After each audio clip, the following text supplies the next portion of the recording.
일본의 엄청난 위상.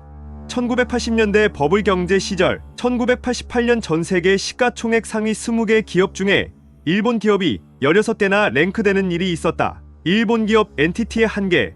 기업 시가총액으로 서도대 모든 기업을 살 수 있었고 일본의 20대 신입사원 평균 연봉이 한화 1억 원이었으며 일부 기업들은 면접비로만 한화 15만 원 이상을 뿌렸고 당시 어느 대기업의 경우 입사 전 합격한 사람들을 하와이 해외여행도 보내주었다. 이런 일본의 꿈같은 시절을 버블 경제 시절이라 말하는데 그렇게 된 간략한 배경과 그 당시 일본의 위상과 몰락에 대해서 알아보자. 1985년 일본은 미국을 비롯한 주요 서방 국가들과 플라자 합의를 체결한다. 이 합의는 미국의 무역 적자를 줄이고자 미국 달러화의 가치를 하락시키는 것을 목표로 했는데 그 결과 엔화의 가치 상승으로 일본 수출품의 가격 경쟁력이 떨어졌고 일본 경제에 큰 영향을 미친다. 따라서 일본 정부와 중앙은행은 금리를 낮추고 돈을 쉽게 빌릴 수 있도록 유도함으로써 경기를 부양하고자 하였는데 저금리와 함께 풍부한 유동성 공급은 기업과 개인이 쉽게 자금을 조달할 수 있는 환경을 조성했고 이로 인해 부동산과 주식 시장으로 자금이 대거 유입된다. 이 시기에 일본은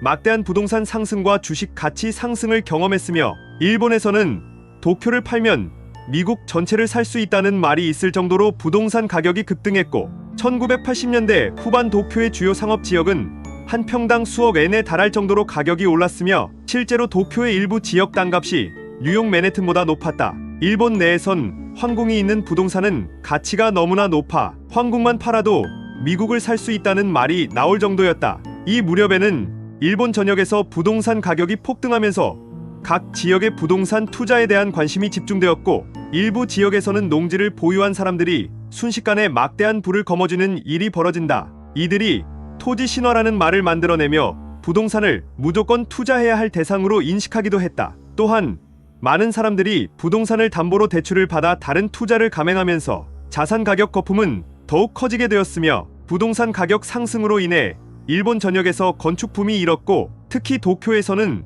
새로운 랜드마크 건설이 유행한다. 기존의 도쿄타워를 넘어서는 초고층 빌딩이 대거 지어졌으며 일본의 부유층은 이 빌딩을 차지하기 위해 경쟁을 했다. 일본의 롯본기의 경우 도쿄의 유명한 비즈니스 거리로 고급 레스토랑과 술집이 밀집한 장소, 즉 우리나라로 치면 강남의 이미지인데 이 시기에는 도시 곳곳에서 제2의 롯본기라 불리는 신흥 상업지구가 만들어졌고 특히 롯본기 일지는 이 시기 부동산 투자와 상업화의 상징이자 성공한 남성들이 꼭 한번 가봐야 할 장소로 여겨지게 되며 롯본기 일지족이라는 용어가 등장하며 성공을 꿈꾸는 많은 젊은이들이 롯본기를 동경하게 된다. 부동산 시장과 더불어 주식 시장도 과열되기 시작하는데 많은 기업이 저금리에 따라 대규모 자금을 조달할 수 있었고 주가 역시 지속적으로 상승했다. 기업들은 주식 매입과 부동산 투자로 수익을 올리면서 주식 가격은 실질 기업 가치와 무관하게 계속 상승했고 자산시장의 과열은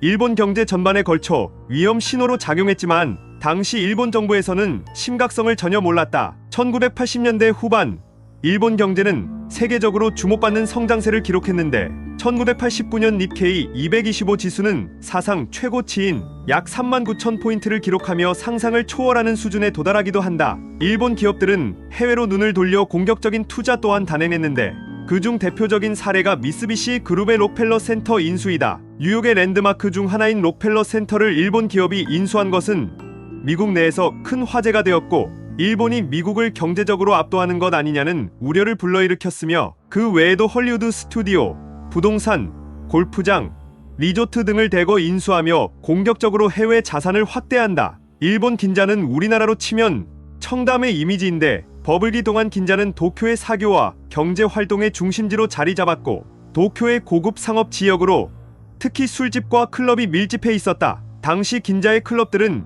기업인과 정치인들이 모여 비즈니스와 네트워킹을 하는 장소로 활용되었고 그들은 이곳에서 막대한 돈을 쓰며 화려한 사교 생활을 즐겼으며 이곳에서의 소비가 상류층의 지위와 연결되는 분위기가 조성되었다. 일부 유명한 클럽에서는 1회 입장료만 수백만 엔을 호가했는데 이러한 사치스러운 소비 문화는 향후 버블이 붕괴되면서 한순간에 사라지게 된다. 버블 경제 시기 일본 기업들은 사원 복지에 막대한 비용을 들였는데 특히 고급 승용차를 임직원에게 제공하는 것이 하나의 트렌드였다. 당시 대기업에서는 BMW, 메르세데스 벤츠와 같은 고급 차량을 임원용 차량으로 제공했고, 회사는 임직원이 높은 생활 수준을 유지하도록 여러 혜택을 지원했다. 또한 일본에서는 상류층을 겨냥한 고급 레스토랑들이 속속 등장했고, 이 중에서도 대표적인 것이 아쿠아리움 레스토랑이었는데, 이 레스토랑은 식사 중에 대형 아쿠아리움을 감상할 수 있는 특별한 경험을 제공했다. 당시 일본의 상류층과 유명 인사들은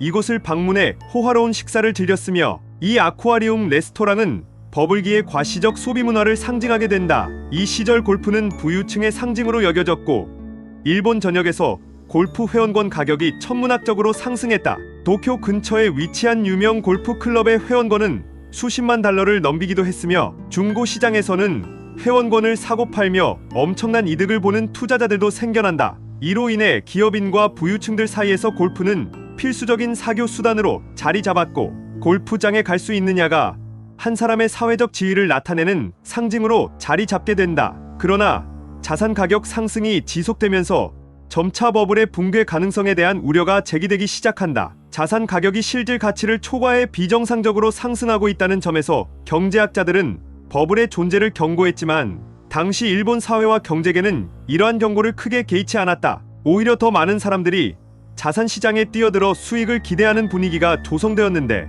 분위기를 보고 점점 위기를 느낀 정부는 1989년 일본 정부와 중앙은행은 경제 과열을 막고자 금리 인상과 같은 긴축 정책을 시행하기 시작한다. 일본은행은 1988년 2.5%였던 기준금리를 1990년 6%로 급인상했고, 부동산 대출 규제까지 도입되며 부동산 시장은 한 번에 무너지게 되었다. 부동산과 주식 시장의 과열을 진정시키려는 목적이었으나 결과적으로 자산 가격 거품의 붕괴를 초래하게 된다. 금리가 인상되자 대출을 통한 투자 비용이 증가했고, 많은 기업과 개인이 대출 상환 압박을 받게 되었으며, 1990년대 초반부터 자산 가격은 급격히 하락하기 시작하게 되었다. 일본의 부동산 가격과 주식 시장이 폭락하면서 많은 사람들이 막대한 손해를 보게 되었고, 특히 무리하게 대출로 투자했던 사람들은 큰 재정적 타격을 입었다. 성공의 상징이었던 롯본기 일즈나 긴자의 고급 클럽들도 한순간에 문을 닫거나 인기가 줄어들었으며, 일본의 골프장들도 많은 경우 폐쇄되거나 저렴한 가격에 매각되었다. 니케이 225 지수는 단기간에 반토막이 났는데, 많은 사람들은 대출을 갚지 못해 파산하기 시작했고, 기업들 역시도 부채에 시달리게 된다. 자산 가격의 급락은 일본 경제에 큰 충격을 주었고, 금융기관들은 대출 부실화로 인해 대규모 손실을 입게 되었다. 버블 경제의 붕괴는 일본의 금융 시스템에 심각한 타격을 주었는데, 은행들은 부실 채권의 증가로 인해 자금 운용에 어려움을 겪었으며, 이는 금융 위기로 이어졌고, 대출이 어려워지자 기업들은 투자를 축소하며 경제 활동은 급격히 위축되게 된다. 일본 정부는 은행을 구제하기 위해 공적 자금을 투입하는 등 구조조정 작업을 진행했으나, 금융기관들의 신용 위기는 쉽게 해결되지 않았다. 은행들은 대출을 줄였지만 경제 전반에 자금 부족 문제 현상이 나타나기도 했고, 실업률이 증가하면서 사회 불안은 확산되었으며, 젊은 세대는 안정적인 일자리를 찾기 어려워졌다.